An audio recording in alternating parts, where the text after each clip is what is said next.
All right, welcome to the Willie Lawson Show here on iHeartRadio. My name is Willie Lawson, and I just have a question. You know what I do now is just based on a question I had. Did the conservatives, the establishment Republicans, pull Roundup on the grassroots coming out of the 2010 election? Which is why we don't see any impact today. You know what? It's kind of disheartening, frankly, to see the amazing impact of the Tea Party movement on this country at a zenith. You know, about the third week of 2010, into 2011, beginning of 2014, that the people, the folks, you and I, were starting to have a voice, not only at the national level, but at the state and local level as well. For me, it's where the Tea Party completely lost its identity. It was poised to be a force to be reckoned with on the local level. It had there was so much organization.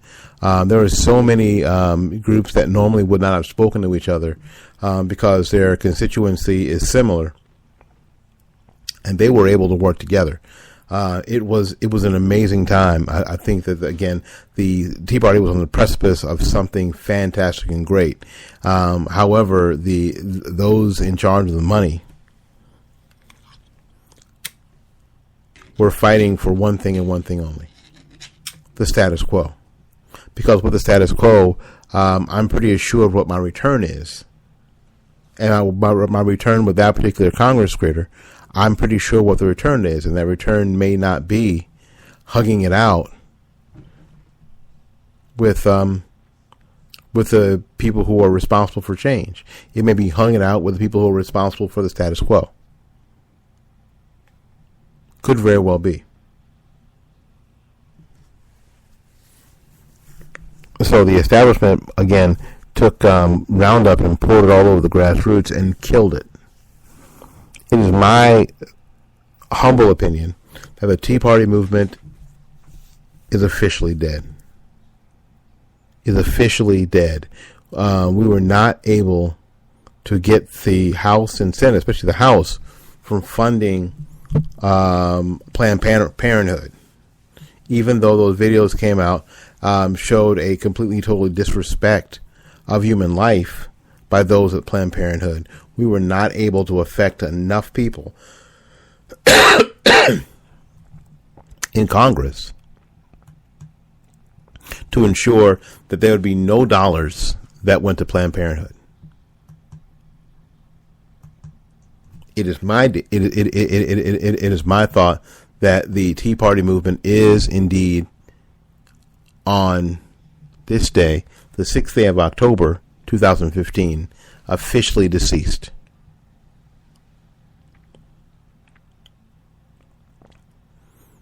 Time of death last week. The place of death, U.S. Congress. Because instead of allowing the weed that was the Tea Party movement to grow and thrive, we spent a lot of time trimming that weed. We spent a lot of time hitting it with the weed eater, and then we spent a lot of time spraying it with Roundup. Why? Because the Tea Party was raucous. It was unsophisticated. It was mom and pop. It was completely amorphous. It was clearly amorphous. Nobody seemed to be in charge.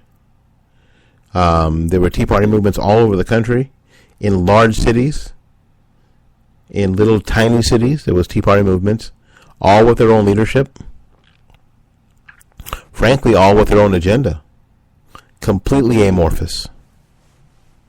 Which is the perfect sort of organization to fight the left. The perfect organization to fight the left.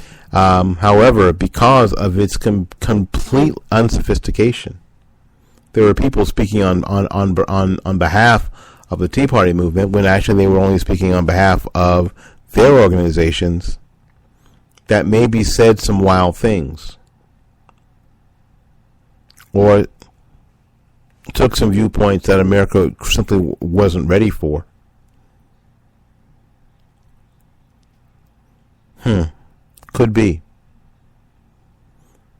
Getting into a battle with the establishment, whether that establishment is establishment Democrats or establishment Republicans, we found that it was very, very tough.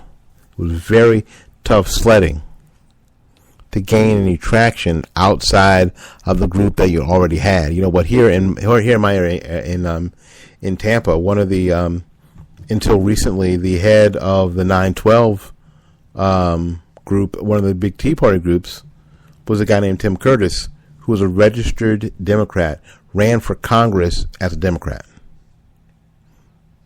He recently changed his affiliation to Republican, but led the 9/11 movement, the 9/12 movement, as a Democrat, as a conservative, who was registered Democrat.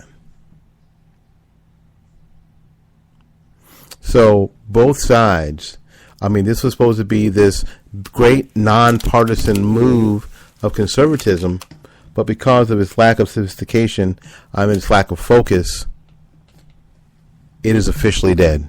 I am calling the Tea Party, as of this day, dead. No juice. None. Zero. Now, there are still pockets of resistance out there. There's the folks at Liberty News. There's some people who are involved in the Tea Party movement at PJTV. There's some people who are involved in the Tea Party movement at the RedRiverChronicle.com, my friend Kevin Batts and his wife. So there are some pockets of resistance, but that's just it. Pockets of resistance. Ladies and gentlemen, the movement is dead. Long live the movement. And now we've got to think about what next. Ragtag soldiers, no supply lines, no reinforcements. It's only you, where you are, which may be the best thing, because I think that where you are, you can have the most impact on your particular municipality, where you are. You don't have to focus on the larger situation. You don't have to be in Tampa, Florida, and focus on the entire nation. What you have to focus on in Tampa, Florida, is making sure that the conservative word gets out, and that the most conservative candidates win local elections. And you can do that where you are, with the resources that you already have. You've just got to stop spraying Roundup on the movement. You've just got to stop spraying Roundup. What you have to do is find a way to spray some Miracle Grow, even through the unsophisticationness of what some people might say or do, in order to grow the movement. The Republican Party is always talking about growing the party. And they do that because they do that for a couple of reasons. They do that for financial reasons, and they do that because with more volunteers that you can spread the Republican message farther. That's ostensibly why they do it. And that's the same thing that the Tea Party movement needs to do, to make sure that we are strong in every local area. Well, we may not have, quote, a national presence, but we are strong as hell in Tampa. We are strong as hell in Jacksonville. We are strong as hell in Tallahassee and Atlanta. That we are strong as hell in Richmond and Charlotte. That we are strong as hell in Birmingham, Alabama. That we are strong as hell in St. Louis and in Boston. And that we are strong as hell in New York. That we're strong in Washington, D.C. That we're strong in Alexandria, Virginia. That we're strong in Columbus, Ohio. That we're strong in these places. Now, we may not be able to make much of an impact on the national level, but on the local level, on the school board level, we've been able to pick out any vestiges of Common Core. You know what, in education, because when you have 200 people show up at a school board meeting, it almost doesn't matter where that school board meeting is. If you show up at a school board meeting, you can get stuff done. If 300 people show up at a city council meeting, of all on one accord, you can get stuff done.